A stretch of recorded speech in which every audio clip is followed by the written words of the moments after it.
السلام علیکم ورحمۃ اللہ وبرکاتہ۔ جماعت پنجم، مضمون ماحول کا مطالعہ، حصہ دوم۔ سبق نمبر 8 ہے مستقل زندگی کی ابتدا۔ اس سبق کے آج ہم مشقی سوالات کے جوابات حل کریں گے۔ مشق حل کریں گے۔ نمبر 1، قوسین میں سے مناسب متبادل چن کر خالی جگہ پر کیجیے۔ الف ہے، ملک اسرائیل اور خالی جگہ میں کھیتی باڑی کے ثبوت دستیاب ہوئے۔ یہاں پر قوسین میں الفاظ دیے ہوئے ایران، عراق، دبئی۔ یہاں پر قوسین میں سے یہ لفظ لکھیں گے ہم عراق، یہ صحیح متبادل ہیں۔ بے ہے، پتھر کے جدید زمانے میں پہلے خالی جگہ کے گھر تعمیر کیے جاتے تھے، مٹی کے، اینٹ کے، ٹٹیوں کے۔ تو یہاں پر لکھیں گے ٹٹیوں کے، یہ مناسب متبادل ہیں۔ سوال نمبر 2 ہے مندرجہ ذیل سوالوں کے مختصر جواب لکھیے۔ الف ہے، بعض قسم کے جانوروں کو مانوس کرنے کے عمل کے 3 خاص مرحلے کون سے ہیں؟ تو اس کا جواب لکھیں گے ہم۔ بعض قسم کے جانوروں کو مانوس کرنے کے عمل کے 3 خاص مرحلے ہیں۔ نمبر 1، جنگلی جانوروں کو پکڑ کر قابو میں کر لینا۔ نمبر 2، ان جانوروں کو انسان کے ساتھ رہنے کا عادی بنانا۔ نمبر 3، ان سے دودھ، دہی اور مکھن جیسی چیزیں حاصل کرنا اور ان سے محنت و مشقت کے کام کروانا۔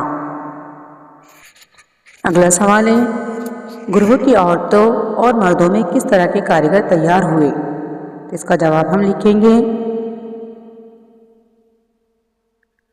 گروہ کی عورتوں اور مردوں میں مٹی کے برتن بنانے والے، مورتی بنانے والے جیسے کاریگر تیار ہوئے۔ اگلا سوال ہے، خیالی خاکہ تیار کیجیے۔ یہاں پر نمک سے متعلق ہمیں خیالی خاکہ تیار کرنا ہے۔ سب سے پہلے اس کی اہمیت لکھیں گے ہم۔ نمک کی اہمیت، نمک انتہائی ضروری چیز تھی۔ حاصل کرنے کے لیے کیا کرنا ہوتا تھا؟ نمک حاصل کرنے کے لیے دور دراز علاقوں سے لانا پڑتا تھا۔ اس کے بعد میں تجارت کے تعلق سے لکھیں گے ہم۔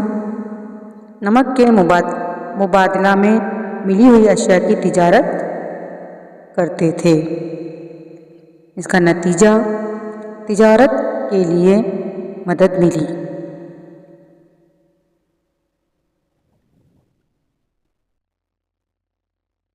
اگلا سوال ہے، اسی 5 پالتو جانوروں سے حاصل ہونے والے فائدے لکھیے۔ نمبر 1 ہے گائے، گائے سے ہمیں دودھ اور گوشت حاصل ہوتا ہے۔